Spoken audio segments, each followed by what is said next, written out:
অন্তর্বর্তী সরকারের অর্থ উপদেষ্টা ডক্টর সালেহউদ্দিন আহমেদ বলেছেন, সরকারের কোনো উন্নয়ন বা সংস্কার যাদের চোখে পড়ে না তারা আসলে অন্তর্দৃষ্টি দিয়ে দেখেন না।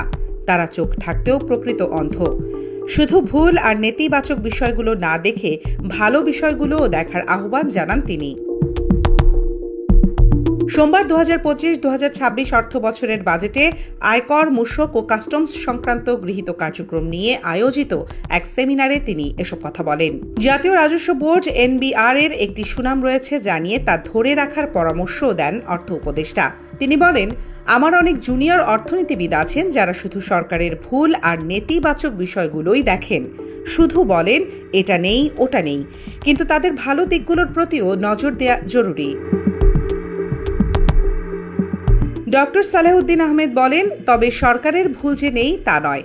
সমালোচনা করার ক্ষেত্রে কোনো আপত্তি নেই, এতে ভুল সংশোধন করা যাবে। এ সময় 2025-2026 কর বছরের রিটার্নের উদ্বোধন করেন অর্থ উপদেষ্টা। তিনি বলেন, ডিজিটালাইজেশনের মাধ্যমে স্বচ্ছতা ও জবাবদিহি নিশ্চিত করা সম্ভব।